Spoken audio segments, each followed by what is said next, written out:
Peace, family. Y'all know who it is. It's Bakari Lumumba, back once again, the progenitor of LumumbaSpeaks.com, a Black empowerment initiative where we believe we could gain a competitive advantage by always betting on Black.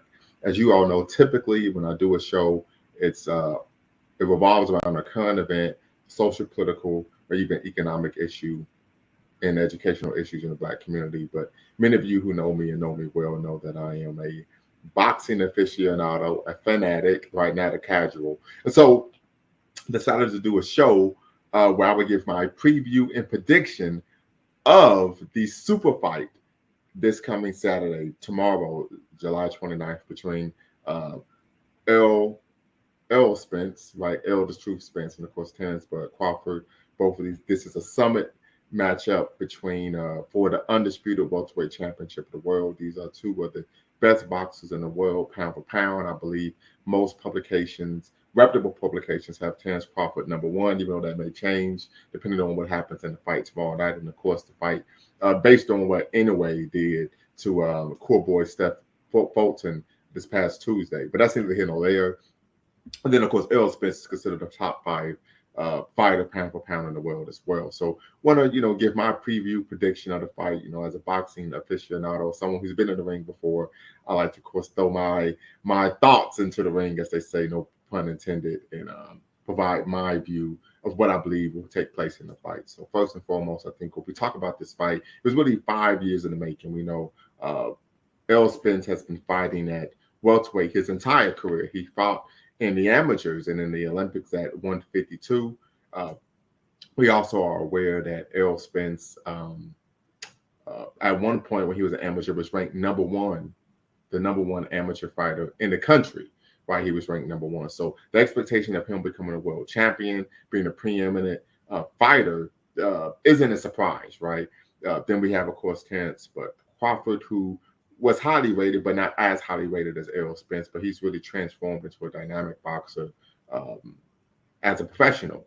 He won, of course, he started off his career at lightweight and, of course, moved up in, I believe, 2018 and defeated Jeff Horn for the WBO welterweight title. With that being said, I want to kind of give my thoughts here. So Errol Spence is huge for the welterweight division. He should be actually fighting, if you want to be honest, I think he's a bit of a weight bully. And if he was truly fighting at a weight class that is corresponds with his size, I think he'd be fighting at middleweight. But that's neither here nor there. He's fighting at, of course, welterweight. He's the unified champion, the IBF, the WBC, and the WBA titles. Of course, the Ring Magazine Lineal Championship is on the line for this fight. As though Spence, many people say he's just straight up and down, no special effects. I would disagree. He's shown great fundamentals. He's shown the ability to use his round rod jab to protect himself and, of course, set up his offense. And then we know he has a vicious body attack. Crawford, on the other hand, dynamic, smaller guy coming up in weight, right? He's come up in weight. However, he's the bigger puncher. He's had 8 fights at welterweight, 8 knockouts. He also has faster hands. So I think this is something that one may want to consider, the fact that he has faster hands. Mean streak, both of them have indomitable will, hard stamina, the whole nine. I would argue that I think Spence tends to have a little bit more in the gas tank. I think his stamina is impressive, right? But with that being said, I have Crawford as the more dynamic fighter. We know he can fight orthodox, he can fight southpaw. He has the faster hands. He's the bigger puncher. He's able to set traps, defense to offense. I mean, he's dynamic. He's fluid. Like Bruce Lee said, he's like water, right? With that being said, you have to consider, in my opinion, one, look at the fact that Spence is the A side, right? So the money is backing him. He's the house fighter. The promotion is backing him. So I think there could be some subterfuge there. We know we've had some numerous issues with corruption taking place in the boxing world. Many people felt that the fight between, of course, Devin Haney and Vasily Lomachenko, there was some corruption there. I actually scored the fight a draw. Going into the 12th round, I felt that Haney needed to win the 12th round to retain his title. And he did that, had the fight a draw, and he rightfully was able to retain his titles. But others had it differently. So something to consider. There have been a number of bad decisions in super fights. We could look at the first Canelo Triple G fight, in which I believe Adelaide Bird, who was the wife of one of the officials, um, referees had to fight, I think 118, 110. That of course was completely false. That was a lie. And she hasn't judged the fight since. So something to be cognizant of in terms of the corruption and that's in boxing. Maybe people say, hey, what's the big deal? Or why do we need to have a national commission when it comes to boxing? And my thoughts are rather simple. When you enter into the ring, you don't leave the ring the same way you enter, right? You lose a bit of yourself every time you step into the ring and you put on a pair of gloves and you're hitting someone or someone's hitting you or trying to hit you. The second issue is, for many of these guys, this is how they support their families. And when you lose a fight, you go down in the rankings, right? And that isn't something that is nominal in nature, right? It's not something that's purely symbolic.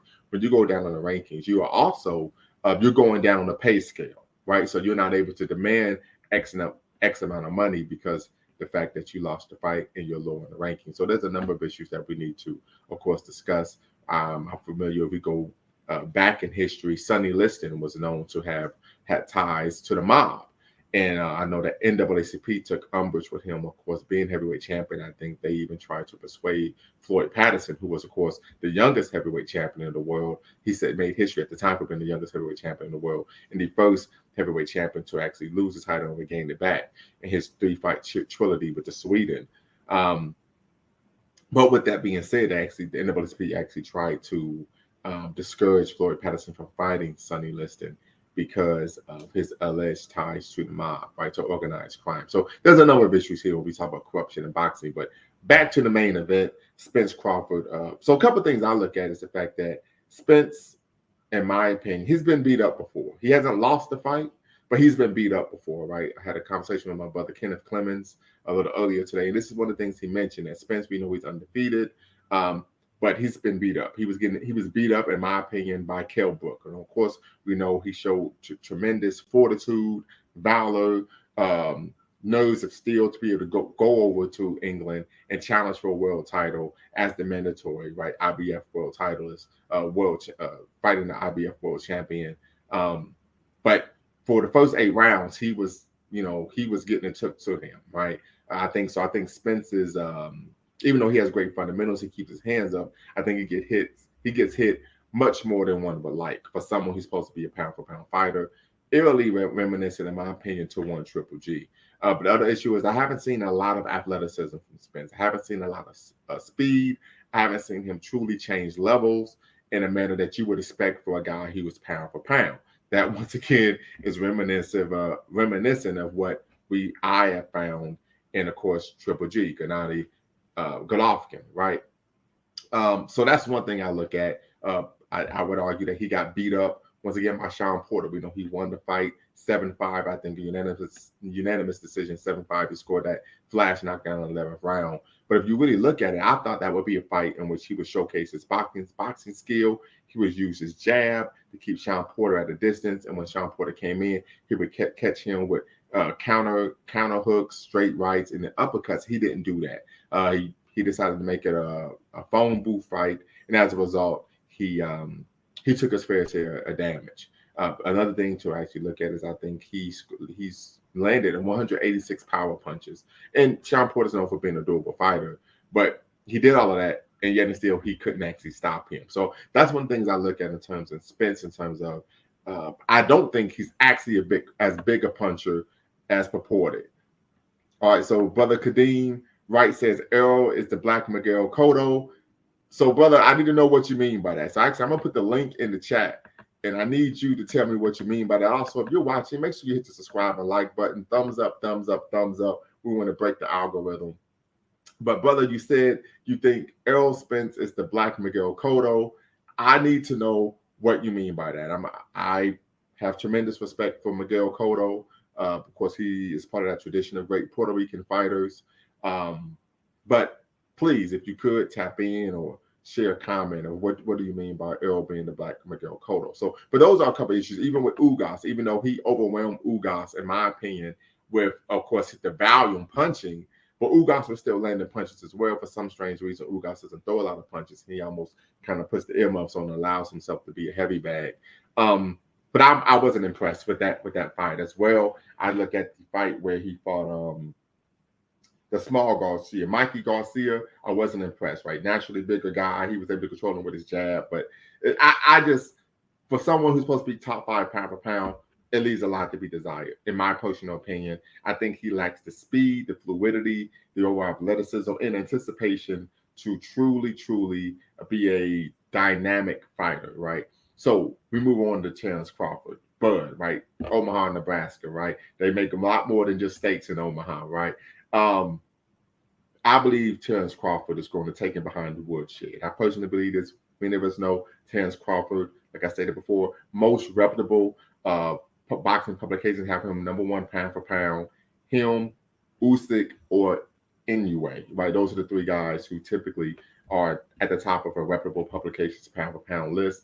With that being said, I think Bud's skill set, I think he's dynamic. I think he has more levels to his game.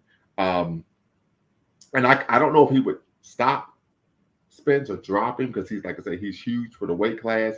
But I do believe that he's going to hurt Spence.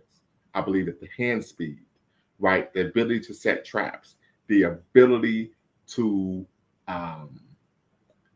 lead, right, and of course create offense from defense.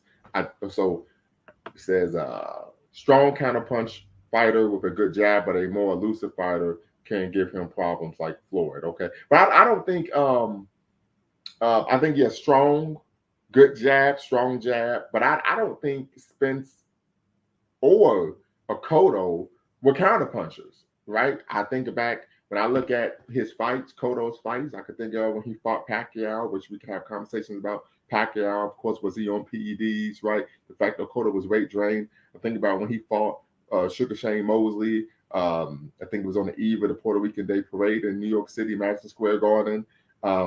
In all of his fights, I've never seen Cotto be a counterpuncher. So I disagree with you there, but I would agree with strong fighter, strong jab, etc. Elusive fighters could give him problems, but I really haven't seen Spence be a counterpuncher. I'm not saying that he's just a straightforward guy like Triple G, but he tends to remind me of Triple G a bit. Just the fact that he's a southpaw, and so my prediction is that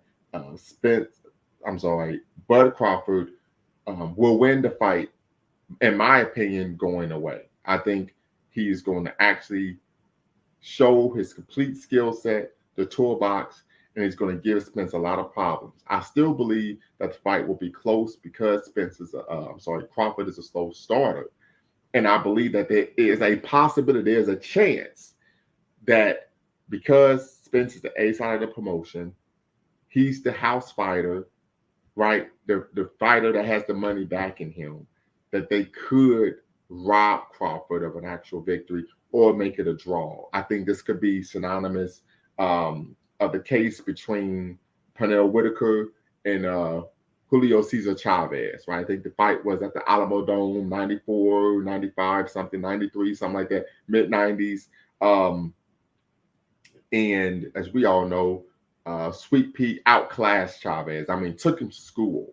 But what happened was it ended up being a draw. And we know that, of course, was corruption. It was a robbery. So my thoughts are that Terence Crawford will win the fight.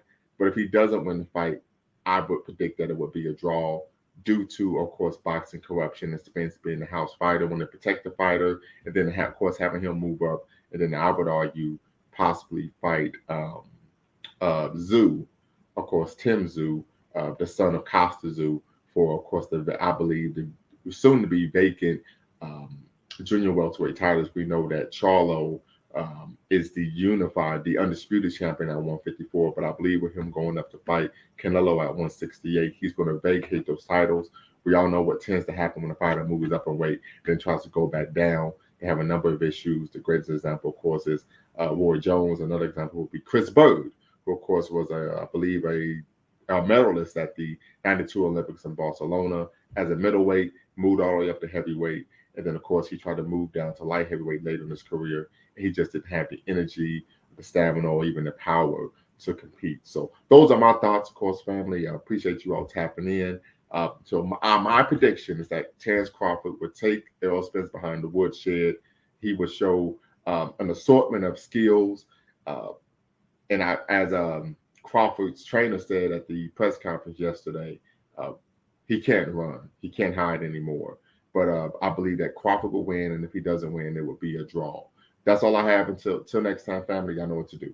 Peace.